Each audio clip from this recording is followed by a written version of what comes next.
Tyson. The decibel level here is close a lot. Mike Tyson, right on the butt jab, and he slips to the side. Oh, actually, Kisah Mike Tyson dan kebiasaan borosnya. Mike Tyson, salah satu petinju legendaris dunia, pernah berada di puncak kejayaan dengan kekayaan luar biasa.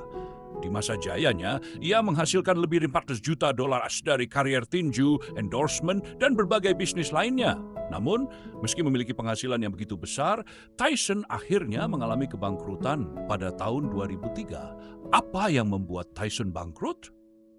Gaya hidup boros dan pengelolaan uang yang buruk menjadi alasan utamanya. Tyson dikenal suka menghabiskan uang untuk kemewahan seperti membeli 100 mobil mewah termasuk Lamborghini, Bentley, dan Ferrari. Membeli rumah-rumah megah dengan fasilitas mewah seperti kolam renang raksasa dan kandang hewan peliharaan eksotis. Membeli hewan langka, termasuk harimau Bengal yang sangat mahal perawatannya. Belanja barang-barang mewah, perhiasan, dan pesta yang tak ada habisnya. Selain itu, Tyson juga mengeluarkan uang dalam jumlah besar untuk membayar utang, pengacara, dan berbagai tuntutan hukum. Pada puncak masalah keuangannya, ia memiliki utang hingga 23 juta dolar AS yang mencakup pajak yang belum dibayar, pinjaman, dan kewajiban lain. Pelajaran dari kisah Tyson, kisah Mike Tyson menjadi contoh nyata bahwa penghasilan besar saja tidak cukup jika tidak diimbangi dengan pengelolaan keuangan yang baik.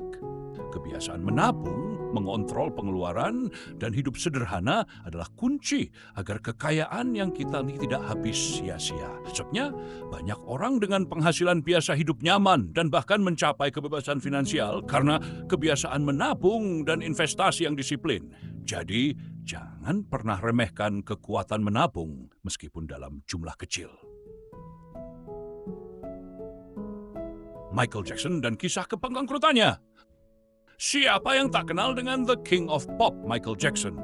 Namanya melegenda di dunia musik. Namun siapa sangka, di balik ketenarannya, ia pernah mengalami krisis keuangan besar.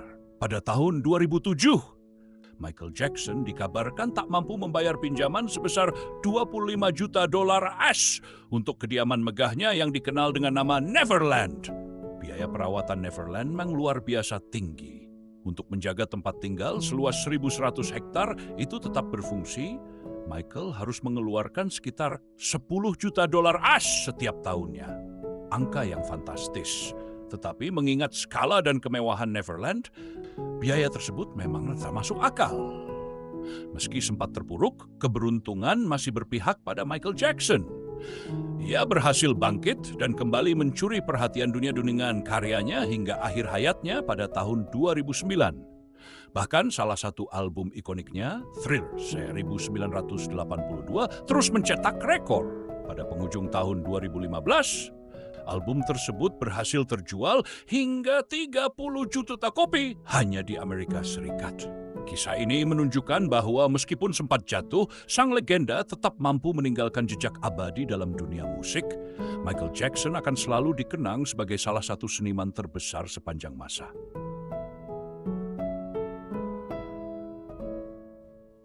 Kisah Johnny Depp dan kebiasaan borosnya. Johnny Depp, aktor Hollywood yang terkenal lewat film-film seperti Pirates of the Caribbean dan Edward Scissorhands, pernah menjadi salah satu aktor dengan bayaran tertinggi di dunia. Selama masa kejayaannya, ia diperkirakan telah menghasilkan lebih dari 650 juta dolar AS dari film endorsement dan proyek lainnya. Namun mengejutkan bahwa Depp pernah mengalami krisis keuangan besar meskipun memiliki penghasilan yang luar biasa. Gaya hidup mewah yang tidak terkendali.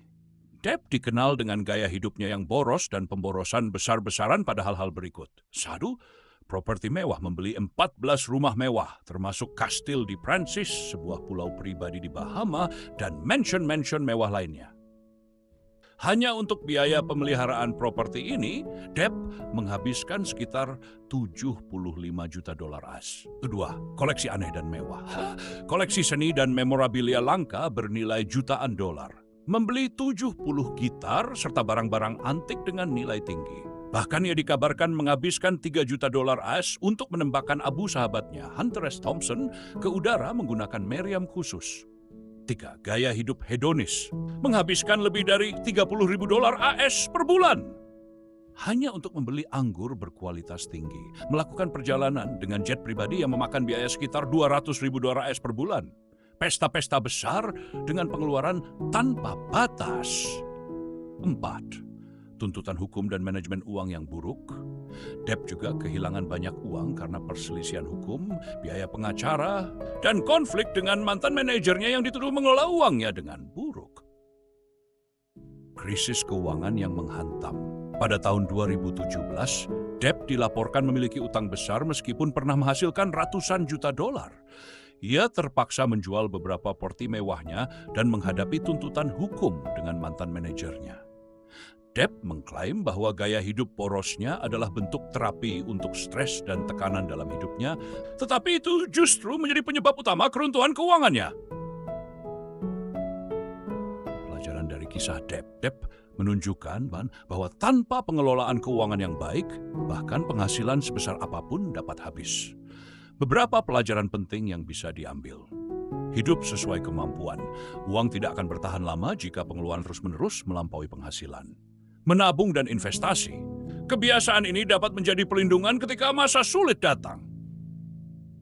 Hindari gaya hidup konsumtif. Membeli barang-barang mewah yang tidak perlu hanya akan menguras tabungan tanpa menambah nilai nyata dalam hidup. Tidak peduli seberapa besar penghasilan kita, kebiasaan menabung, mengontrol pengeluaran, dan membuat rencana keuangan yang matang adalah langkah penting untuk menjaga stabilitas keuangan yang